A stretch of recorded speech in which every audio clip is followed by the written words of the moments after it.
Se-Osiris' fatherhood. At noon, Robert High, like only he could. The fables are bizarre but good. It's myth understood.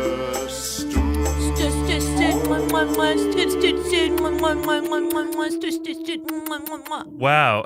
That's a lot of kisses. Hey, thanks for joining us for another episode of Myth Understood with me, Paul Bianchi, and her, Sarah Oliver. Hey!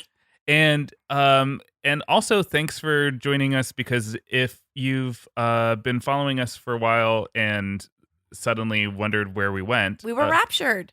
Thanks. Yeah, this thing happened where one day we were walking on the sidewalk and then it was just our shoes, and Sarah's underwear that I was wearing. That you were wearing, yeah. Yeah. I don't wear it. One thing that I have learned, and I apologize in advance if you are so tired of hearing about COVID-related things, and I don't blame you at all for that. In fact, if this is 2 years in the future, too, that you're listening to this episode, just fast forward. Yeah, fast forward. What? Let's give it a solid minute. Fast forward 1 minute. 1 minute? Go. No, it's not gonna. No, it's gonna be a little bit longer than that. But I've been very surprised by the sheer amount of things that have been affected by this pandemic. And the first of these things being that in June, which was like the last time we recorded, Sarah and I both had work. Back to back.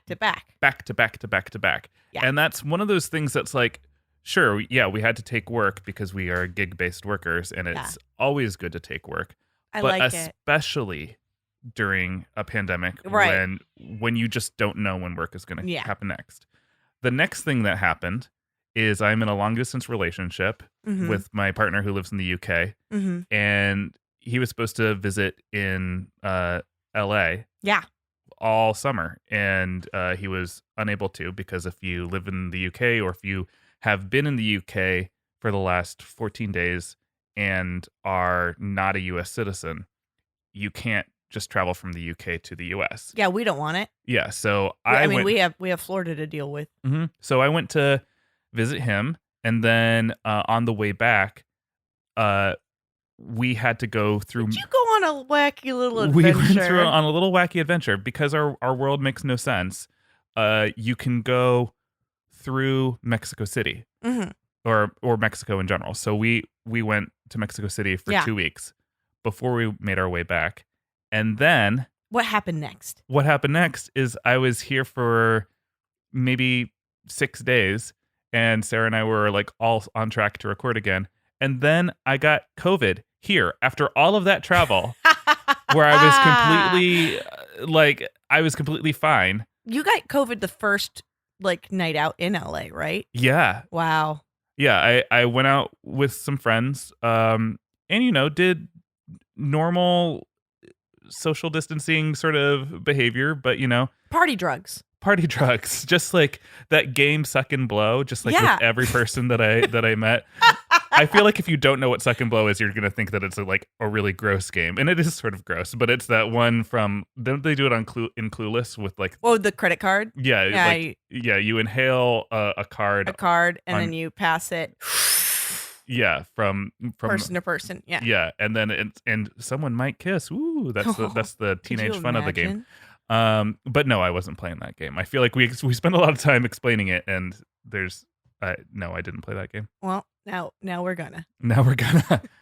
And Sarah, in the middle of all of my reasons why we couldn't record, Sarah had her own reasons that she couldn't record sprinkled in as well on the way. I've always been here for you, audience. I've always been ready. I'm your girl. No, but you got COVID, but let's let everyone know that you're safe, you're good, because you've been. Oh yeah, yeah. That is an important thing to know. Yes. Yeah, it was a breakthrough case. I've been vaccinated, and it was a very mild case. I had one scary night of having a very high fever. And do you know it's really, I sort of just want to mention this, that if you are listening in the UK, because apparently not a lot of people in the UK know this, that you can go online and order lateral flow tests to test yourself at home whenever you want. That's really cool. And it's not 100% guaranteed, but neither is like any test. So, it's worth doing. And I was very lucky that I had a lateral flow test at my disposal, which basically I got 2 lines on the... You were pregnant with COVID. I was pregnant with it, yeah. Mm-hmm. And it told me to go.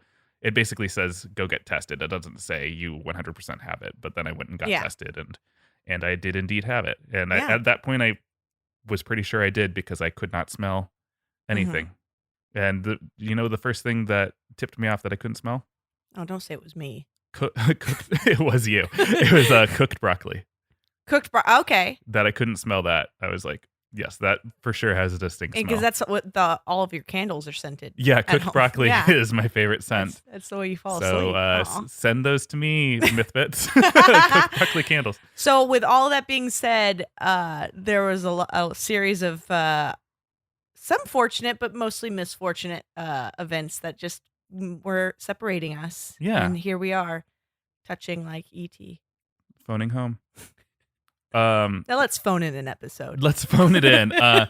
Oh my gosh. So Sarah, this next myth that I'm going to share with you is actually one of my favorite Egyptian myths that I've come across. Oh, it better be juicy, baby. They've been waiting. In fact, not only this myth, but the next episode's myth are maybe my 2 favorite myths that I've read in Egyptian mythology.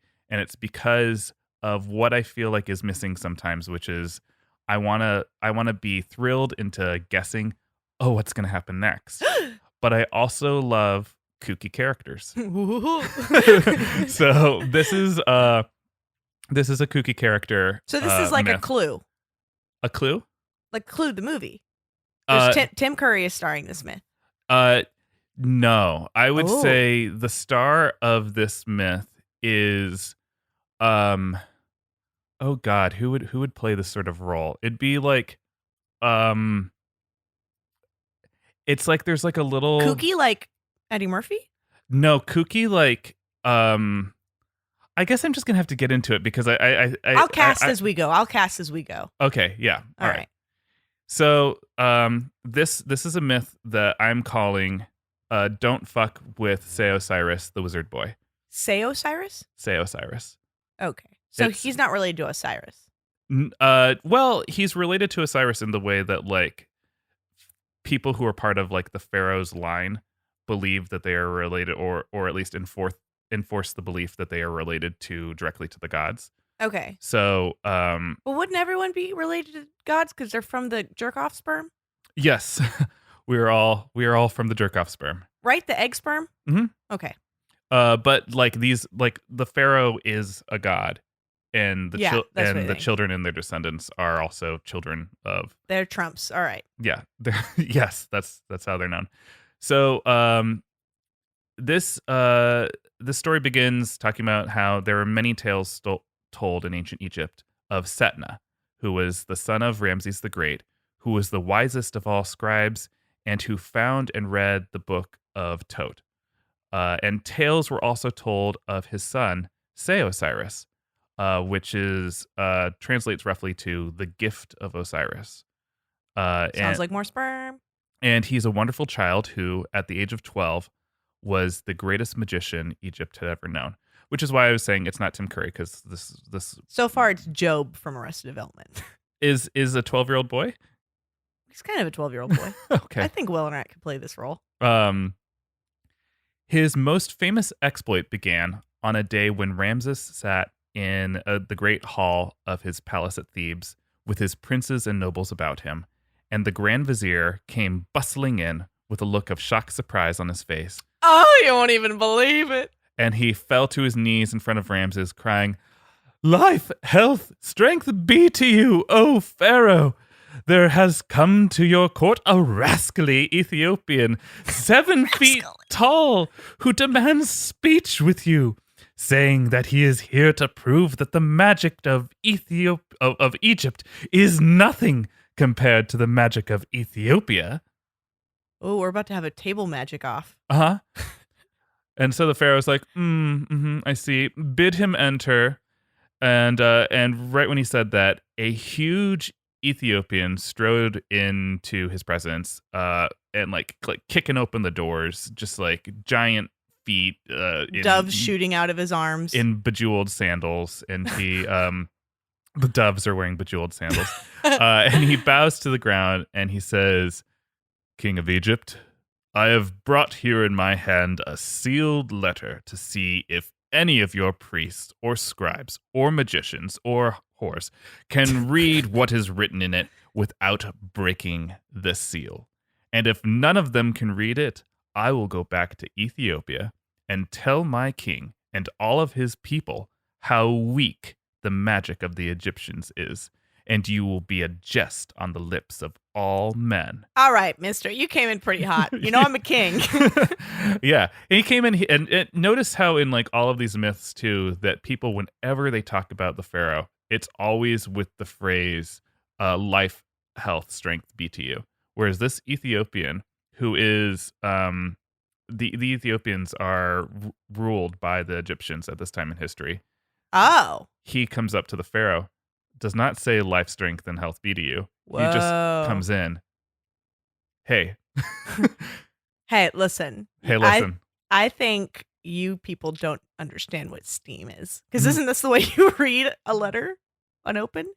Oh, I suppose. Yeah. I mean, that's if you were in this myth, that's what you would have done, right? Here, give it here. I'll do it unsealed, and then you just like steam it. I'm gonna boil some tea. Anyone want some tea? So the Pharaoh was both angry and troubled when he heard this, and he sent in haste for his wise son Setna and told him what had happened. Magic camp is going to pay off. Setna was dismayed, but he said, "Oh, Pharaoh, my father, life, health, and strength be to you, by the way. Bid this barbarian go and take his rest. Let him eat, drink, and sleep in the royal guest house until your court is assembled next. It's really cute. I just had it painted coral and mint. When I bring a magician who will show you who can practice the magic art in Egypt, they'll be able to solve this in an instant. Like don't worry your sweet little head." Thank you, my son. And the Pharaoh said, "Be it so," which is very close to what Jean-Luc Picard would say. Yeah, that's true. Yeah. Now he is cast as the Pharaoh. Now he's the Pharaoh. That's good. More white English actors should take Egyptian roles. Obviously, this was filmed in the 80s. Okay, great. And the Ethiopian was led away to a hospitable guest house, which had entertainment. So all you gotta do is like kick in a door and be rude, and you can have like the honeymoon suite in the castle. Course. All right. Haven't you ever argued for a better room at a hotel before? They'll let you have it. Fine. But although he had spoken so confidently, Setna was very troubled by this. He had read the Book of Thoth and was the wisest man in Egypt and was a very skilled magician. He, despite all this, was like, I don't think I can read a letter that was written on a papyrus scroll that is rolled up and sealed without breaking the seal and unrolling it. That's beyond my capabilities. So he returns to his palace and he lies down on his couch to think, and he looks so pale and troubled. This is the Pharaoh or the baby? This is Setna, the son. So it's Pharaoh is grandfather, Setna is leading man age, and then Se-Osiris is his 12-year-old son. Oh, so they're both magicians. Setna and Se-Osiris are both magicians. Yeah. And Setna goes back to his palace. They do cruise ships together. He's looking so pale and troubled that his wife comes into him fearing that he's ill. And Setna tells her of his troubles. I don't know if I can read this scroll. I don't know how to relate to this problem. This is stupid. And yet she bursts into tears. It's just so stupid. She wails, all is lost in this moment. She's really she's a very minor character, but she is taking her moment right here. Yeah. Let's hear it. Just, oh God.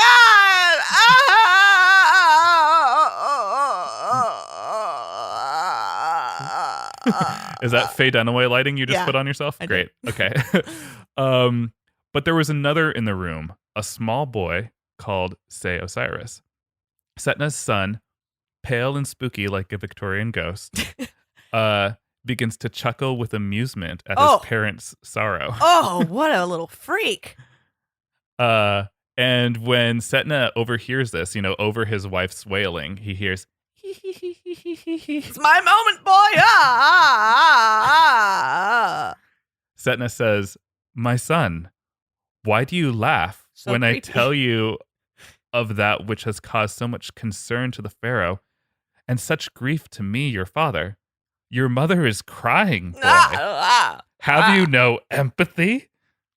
And Se-Osiris says, I am but tickled, father. His head starts spinning around. And he places his delicate hands against his lips. Does it say delicate? Yes. Oh, no.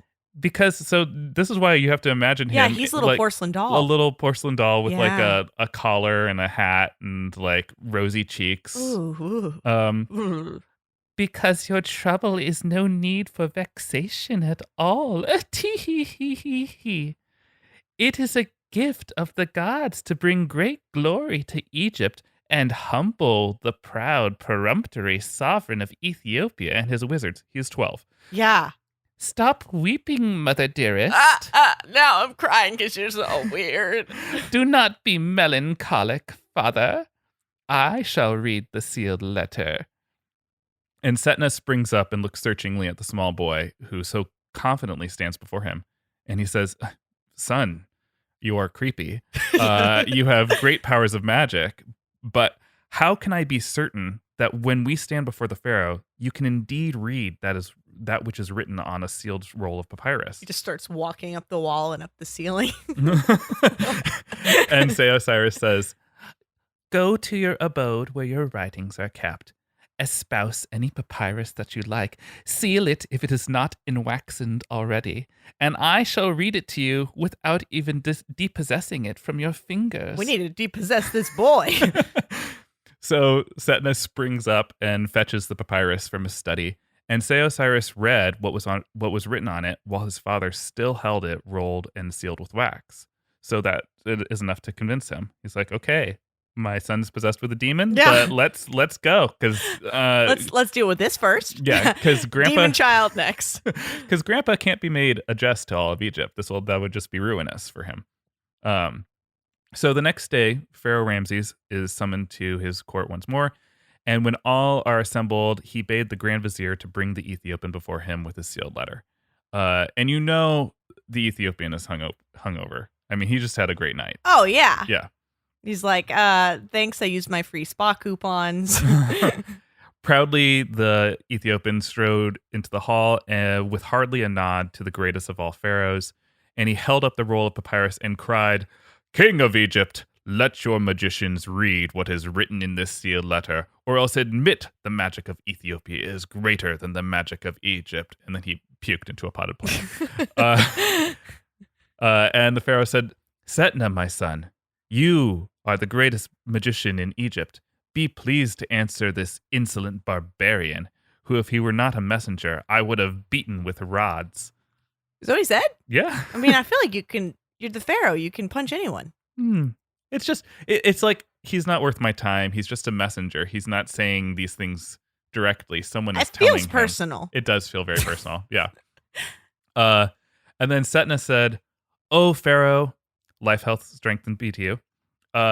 Such a dog as this, who has no reverence for the good god Pharaoh Ramses, Usima Rez," which is, I guess, his additional name that I didn't look up. So sorry. Is not worthy to be pitted against a magician of full years and wisdom such as myself. But my creepy son, Se-Osiris, who at the age of 12 is already skilled enough in the secret lore to stand against him, shall read his letter. And then there was a murmur throughout the court. Oh, damn. And a little blood starts shooting out of the kid's mouth. And a little ripple of laughter as the small boy in his little sailor outfit steps forward on one side of the pharaoh's throne and came down to the gigantic Ethiopian, who stood scowling at the foot of the dais with the sealed letter held up in his right hand. And Se-Osiris says, "O Pharaoh, my grandfather, life, health, and strength be to you. The sealed roll in this wizard's hand conveys the account of an insult wrought upon the one who held the scourge and crook, the one who wore the double crown, the Pharaoh of Egypt, who sat where you sat 500 years ago. It tells of a king who ruled as today's king rules over the Ethiopians. He lounged one day by his marble summer house beside the river Nile far away in the south. Between the pillars, behind him, was a trellis of ebony, which was so entangled thickly with sweet-smelling creepers that it seemed like a thick hedge." He's very descriptive. "In the shade behind it, his greatest magicians sat talking together, and the king, listening idly to their words, heard the first say, 'In arms we may not be able to stand against Egypt, but in magic we are certainly masters of our Pharaoh and our overlord and all of his people. Why, I could even bring a great darkness over the land of Egypt which would last for 3 days.'" "True," bragged another magician. Now he's doing voices. "True. I, for example, could bring a blight upon Egypt that could destroy its crops in 1 season." And so they went on, each telling of the plague they could bring upon Egypt, until at last the chief of the magicians of Ethiopia said, "As for this dog of a pharaoh who calls himself our overlord, I could bring him here by magic and cause him to be beaten with 500 strokes of the rod before all people. Yes, I could do this and carry him back to his palace in Egypt all in the space of 5 hours." And when the king heard this, he was summoned to the magicians before him and said to the chief of them, "Son of Tnaset, I have heard your words. If you do what the Pharaoh of Egypt has, even as you have said, I will give you a greater reward than any magician has ever received." So basically, the king of Ethiopia is like, if you can beat this king with rods and then send him back to his palace, I will give you a great reward.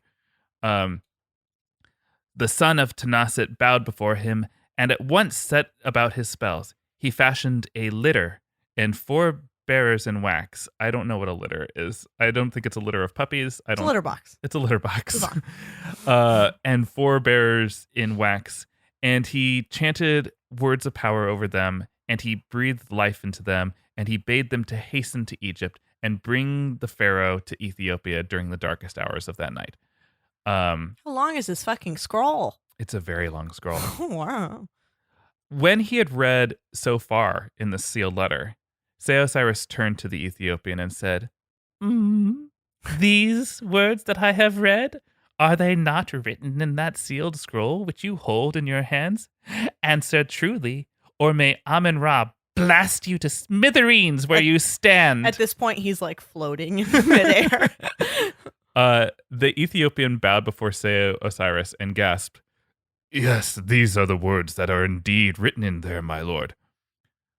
And this is the point where I was reading this myth, and I was like, okay, case closed. Like, he's read so much of this scroll. Yeah. Like, he gets it. He gets it. But then it goes, so Se-Osiris continued reading from the sealed letter. It's like, at this point, he's just like twisting his body around. I don't know why, because it's like he's already proven the point. Well, because he's a creepy kid. Okay, so true. What's he gonna give up the spotlight? No, his mom's ready. No, no. I'll wait in the wings. Now show us joy at your son's. Okay, very good. Is she like Count of Transylvania? Yes. All happened as the son of Tnaset had promised. The Pharaoh was lifted from his royal bed at Thebes, carried to Ethiopia, beaten in public by the king's servant with 500 strokes, and then taken back again in the space of 5 hours. The next morning he awoke in great pain, and the marks of the rods on his back told him it had been no dream. So Pharaoh summoned his court and called his magicians before him and told him of the shame that had been wrought. "I desire vengeance upon the king of Ethiopia, and vengeance upon his magicians. Moreover, I wish the land of Egypt and the divine person of her pharaoh to be protected against these barbarians and their evil and insulting magic. Then the pharaoh's chief magician bowed before him, crying, "O Pharaoh," say it, life, health, and strength be to you. It cannot be that this wickedness of the sons of Set who dwell in Nubia and Ethiopia shall continue against your divine majesty. Tonight I shall seek the counsel of Tot, god of wisdom and magic, and in his great temple, and tomorrow, be sure, I shall have a charm that will bring you both vengeance and protection. So it's like when you give a kid attention for something, you're like, that's really good, so they just do it for like 45 more minutes. This is what this child is doing. Everyone's yawning. That's what's happening. But in the story within the story, the pharaoh of Egypt was magically beaten by rods and then taken back to his house, and the pharaoh woke up. Now that's some good tabletop magic. Yeah, and he goes to his magician knowing what happened to him to be true. And now he's trying to get vengeance against the king of Ethiopia. Mm-hmm. So his magician sleeps in the temple at night, and Tot comes to him and stands over his bed and instructs him what is to be done to honor Egypt and the protection of his pharaoh. And he says that they can carry the next night when they come to carry the pharaoh to Ethiopia and beat him again in front of the barbarians, because since they did it once before, they're going to do it again. This time we'll all stand and hold hands around where the the pharaoh of Egypt is sleeping, like you and all of your magicians, and good vibes only, and basically like create a circle of protection around the pharaoh. And so they do that, and so it's like the wizard. I feel like I'm getting lost here. It's because I didn't give this guy a name. His name is Kerheb. Kerheb. He's the chief wizard of the pharaoh in Egypt. Within the story. Yes. And he forms a circle with all of his apprentice mages around the pharaoh as he sleeps. He makes a safe place. And so when the magical barbarians are summoned to take the pharaoh again to beat him to Ethiopia, instead what happens is they reflect the magic back on the king of Ethiopia. I remember your glue. Mm-hmm. And so instead, the king of Ethiopia awakens at his palace, sore from being beaten by 500 strokes of a rod. He wakes up sore? He doesn't wake up being beaten 500 times? No, it's just a rod. Just a little rod. It's just like one of those metal non-disposable straws. Ow! Just tap, tap, tap, tap. Is that what it is? No, I don't know. I don't know how big the rod is, but he's still alive. He's just been beaten 500 times by it. But he slept like a baby. Mm-hmm. So in the morning, the king of Ethiopia woke up in his palace sore and troubled. At once he sent for the son of Tanaset and bade him to find magic to protect him against the magicians of Egypt who had reflected this magic against him. But the son of Tanaset could do nothing.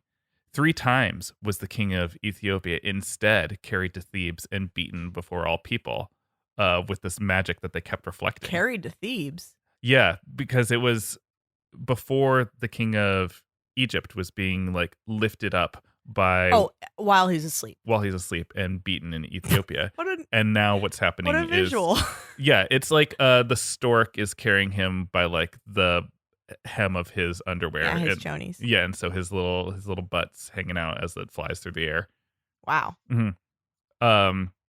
So 3 times the king of Ethiopia was carried to Thebes and beaten before all people.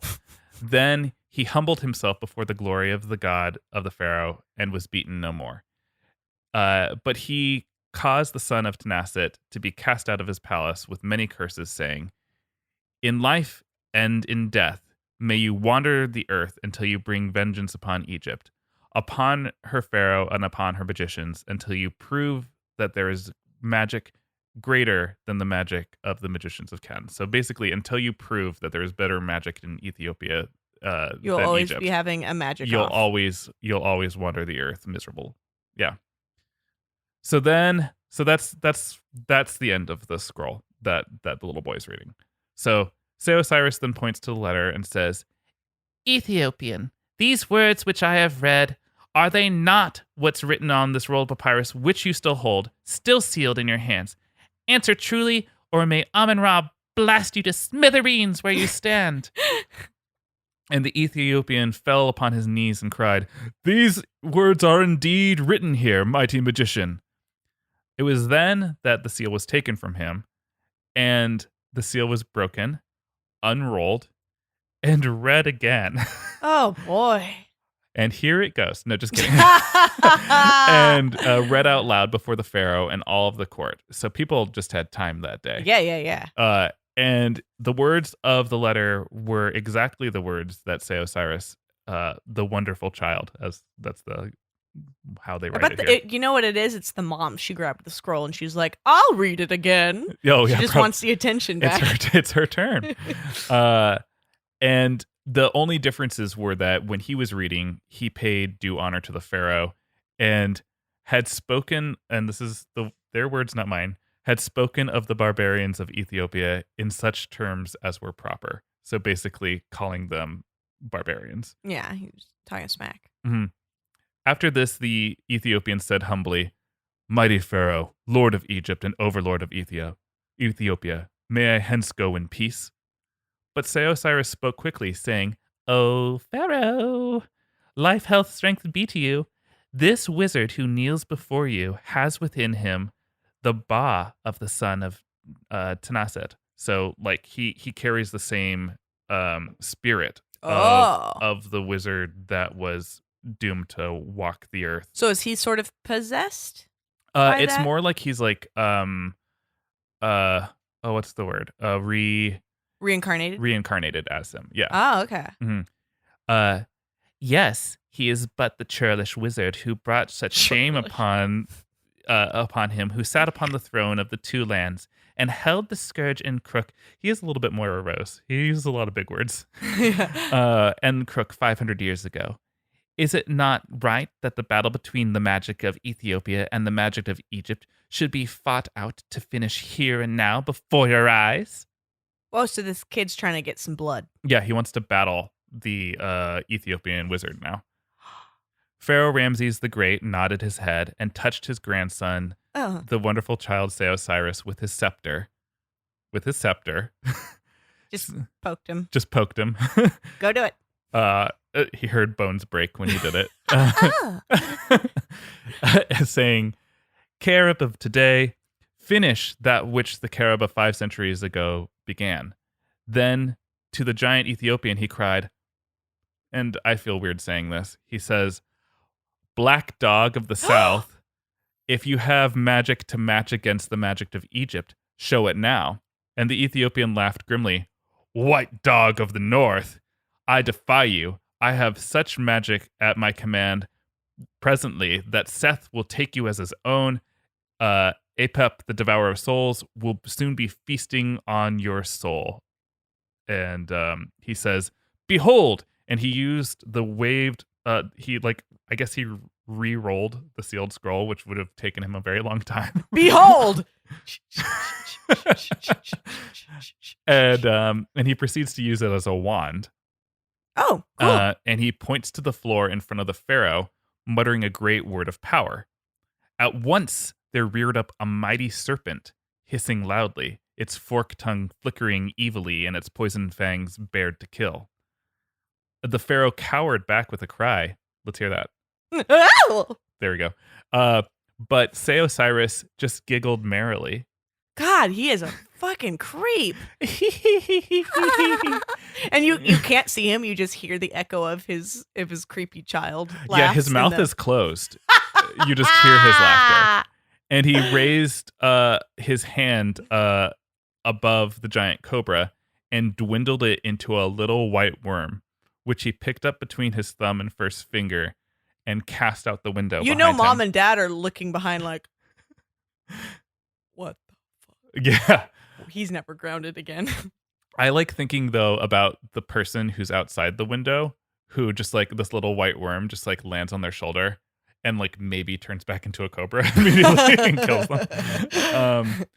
The Ethiopian then howled with rage, waved his arms, spit curses mingled with incantations, and at once a cloud of darkness descended upon the great hall, as black as midnight in a tomb and as dense as the smoke of burning bodies. Nice picture. But Se-Osiris just giggled again. Oh, fuck. He took the darkness into his hands. Of course. And crushed it together until it was no bigger than a ball such as children play with. And it specifically children who hang outside of the Nile. And the clay along the side of the Nile is like very dark and black, and they'll like make balls out of it. Yeah. So that's what the illusion is there. And then he tosses that outside the window too. So the person who's like, oh, this worm. And then immediately afterwards, just like splat on their face. Like solid darkness that smells like burnt corpses. What a day they're having. Oh, what a Wednesday. A third time, the Ethiopian waved his arms. And this time he yelled as if the jaws of a pep were already closed upon him. At once, a great sheet of fierce flame leapt from the floor and moved forward as if to consume the pharaoh and all who stood beside him on the royal dais. But Se-Osiris giggled again for the third time. Like the laugh cry emoji now. Delighted now that he's finally given a tool to turn against his master because he wants to murder today. He blew lightly upon the sheet of flame, and it drew back and wrapped itself instead around the Ethiopian. There was a great agony, like cry of agony. He's just like sitting there licking an ice cream cone. And then the flame dwindled and went out like a candle when all the wax is burnt away. On the floor in front of the pharaoh lay only a little pile of ash, and Se-Osiris said quietly, "Farewell to the son of Tnaset. May his Ba dwell elsewhere forever, and come not again to trouble Egypt or insult the good god Pharaoh. Life, health, strength be to him, unless he crosses me." And then he skipped away. He said, "Unless he crosses me?" No, I just added that. Thank God. So, yeah, that's the story of Se-Osiris. And you can see why, well, hopefully you see why it's one of my favorite ones. Oh, yeah. I think you really identify with that child. I do, yeah. I see a young Paul. It's like, you know, when you read something and it's like you feel like this could just be like a diary from your own life. Yeah. Yeah. Well, it's one of those stories where as much as I was imagining what the creepy doll child was doing, it's like one of those situations where even the extra casting is really important because the reactions of people is just what I was into in my brain.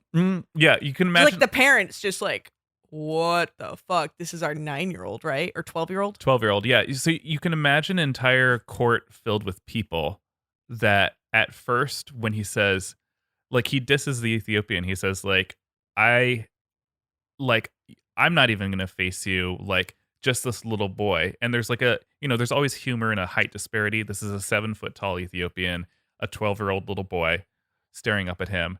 Everyone in the audience is like, oh, cute. And then they're like, what is this witch baby? Yeah.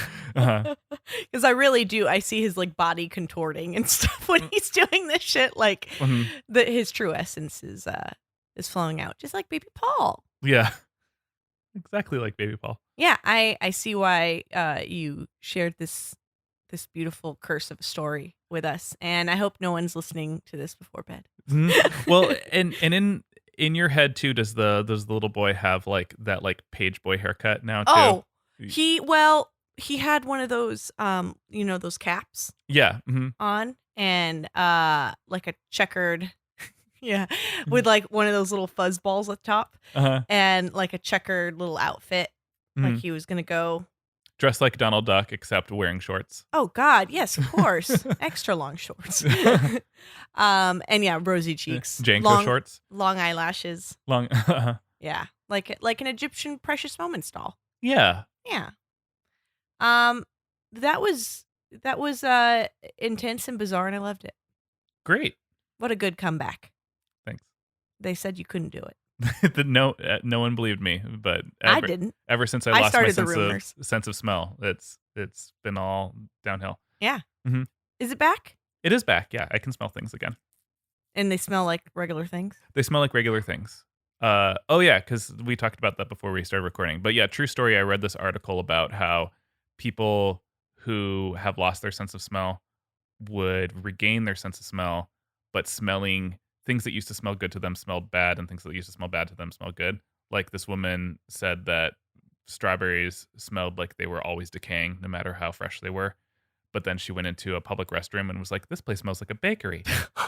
So I was worried. I was worried that would be me. Yeah, because I like the smell of bakeries, just not in my public restrooms. Well, thank you guys so much for listening to our comeback episode. Yeah. What am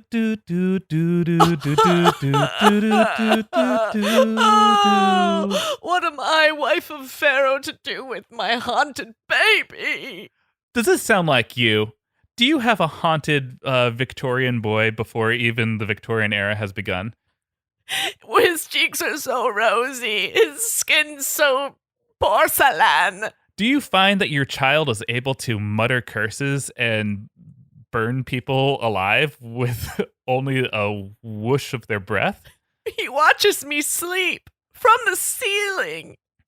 Well, we're terrified of that, but we also need money. So come to Your Haunted Child Daycare Service. Located at the crux of the Nile River, you'll find everything that a haunted child needs to live a fulfilling life. What sort of snacks are there today? Daycare. Oh, well, large lollipops for you to lick melancholically as people die around you. Wonderful. What will you do with the fires I start? We are very worried about that. But we need money from your wealthy parents, so we'll figure it out. How will you keep the darkness at bay that lives inside of me? I'm beginning to regret our business plan here. Do you have like a Nintendo Switch or something? Oh, yeah, we have one of then those. I'll be good. Okay, great.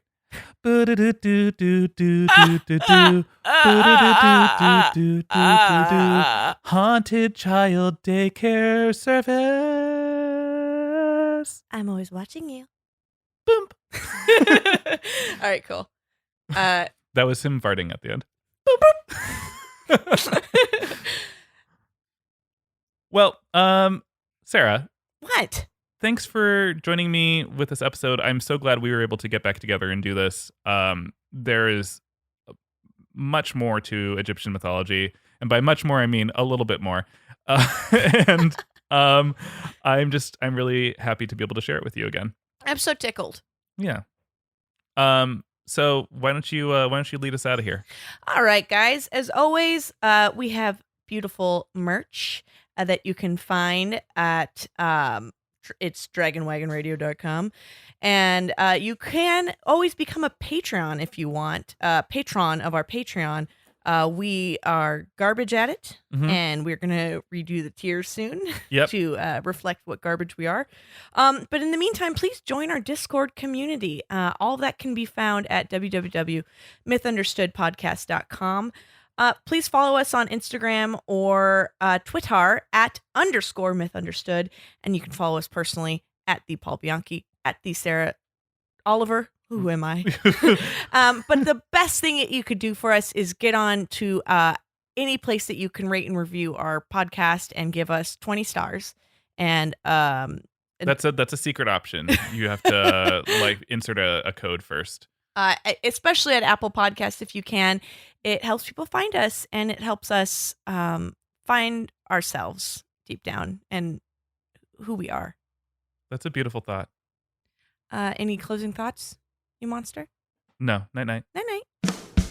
Scott and Arbor here, along with Jake Lloyd Bacon. we're both actors and comedians, but far more importantly, we're both professional wrestling fans. That is correct. And on our podcast, Pro Wrestling Palskis, we dive into topics new and old. We have multiple ongoing discussions, series, games, fantasy bookings, theories, gripes, and more each and every week in the most interactive wrestling podcast there is. Features a real-time chat and weekly hotline calls from you, the listener. So tune in at pwpalskis.com or wherever you're listening to this podcast right now.